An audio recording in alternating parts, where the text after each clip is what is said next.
আজরাইল আমাকে পরিচয় দিয়ে গেছি, লোকটার দুনিয়ার সফরের জিন্দেগি শেষ হয়ে গেছে, মিয়া শেষ হয়ে গেছে, লোকটার বাঁচবে না, সবাই অপেক্ষা আছে, মরার সংবাদের জন্য অপেক্ষা আছে। এমনি করে আল্লাহ তাআলা ফেরেশতা পাঠাইছে, ফেরেশতা যা আমার আজরাইলকে জানায়া দে আমি আল্লাহ আমার বান্দার হায়াত বাড়াইয়া দিছি। সুবহানাল্লাহ। এই হায়াত বাড়াইবার মালিক কে? আল্লাহ। আর জোরে কমাইবার মালিক আল্লাহ, বিপদ দিবার মালিক আল্লাহ, বিপদ থেকে বাঁচাইবার মালিক আল্লাহ। বাগান রে কত মানুষ স্ট্রোক, ক্যান্সার, ডায়াবেটিস, ইভিনিসাইড, হাড় দুর্বল, লান দুর্বল, কিডনি নষ্ট, বাল্ব নষ্ট, হার্নিকা, টাইফয়েডের জ্বর, ডেঙ্গু জ্বর, পেটের টিউমার, প্রস্রাবের জ্বালাপোড়া, আতর, লোলা, ল্যাংড়া, বোবা, অন্ধ। এখন আবার নতুন রোগ বাইর হয়েছে, ও নাহের মধ্যে গুজবেরা জায়গা। আরো জোরে আসেনি আসেনি আসেনি, পায়খানা রাস্তার মধ্যে এইভাবে ফুরার মতন ট্যাবলেট জায়গা কত, একটা রোগ হয়ে গেলে হাজার হাজার টাকা লইয়া টান মারে। আর আপনি আল্লাহ রাস্তা দিলেন, রোগের ওষুধ হইয়া দিয়ে গেল, আল্লাহ আপনাদের বাঁচাই দিল। বাঁচাইতে পারেনি পারেনি পারেনি, এই আল্লাহ সবকিছু পারে। এমনি ভাবে ফেরেশতা কইতাছে আজরাইল লোকটারে ছেড়ে দাও। কেন ছেড়ে দিব? লোকটার হায়াত আল্লাহ বাড়াই দিছে। কয় আমার কাছে তো কাগজ আছে, হায়াত নাই। আমার কাছেও কাগজ আছে। একজনের ডাইন হাতে ধরে লোকটার হায়াত আল্লাহ বাড়াইছে, আজরাইলে বাম হাতে ধরে টানাটানি করে আমার আল্লাহ ডাক দেয়, আজরাইলে আমি আল্লাহ মহান মালিক,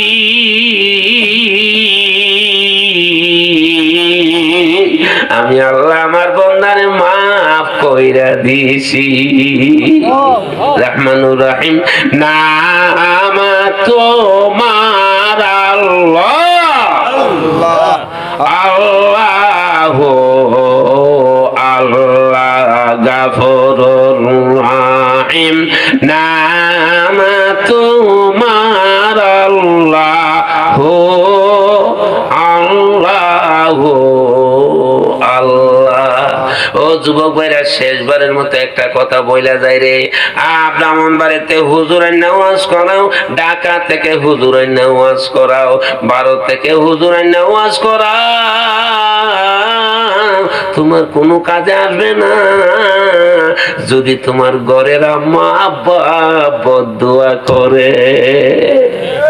আর হুজুরে এরে বাবা, শীতের দিন কনকনে বাতাস, সব দরজাগুলি বন্ধ, তোমার আম্মা তোমার প্রস্রাব পায়খানার বিছনাগুলি লইয়া বাহির হইয়া গেছে। এখন এনের বাবা জাগা জাগা টিবল আছে, ঘরের মধ্যে ব্যবস্থা আছে, টাঙ্কি আছে। ওই সময় তো এমন ছিল না, মা উপরের টুটটা নিচে টুটটা বাইরে হাইতাছে, যারে জানে এইভাবে কাঁপতাছে। সুবহানাল্লাহ জোরে কর।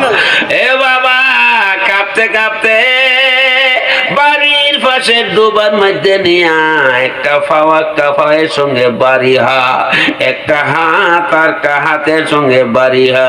তারপরেও আব্বা তোমার আম্মা তোমাকে ছাড়ছে না। আম্মা আব্বার খেদমত করার দরকার আছে নি? কোথায় গেলা প্রাণের মা গো লুকায়া,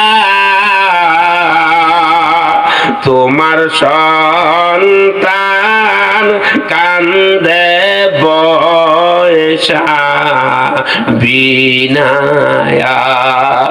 কোথায় গেলা প্রাণের আব্বা লুকায়া,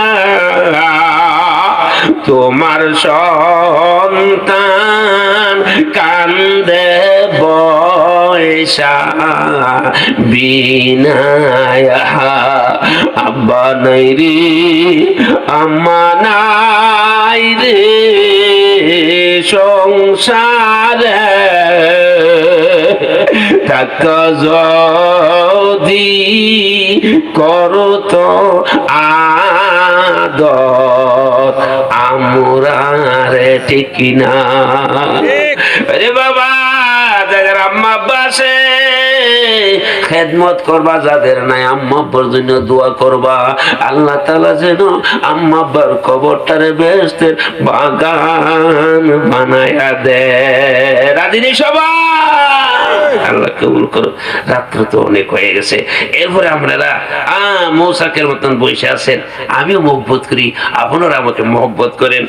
আর বেশি লম্বা করবো না, দোয়া করব। হুজুর প্যান্ডেলে প্রচুর ঠান্ডা প্রবেশ করছে একটু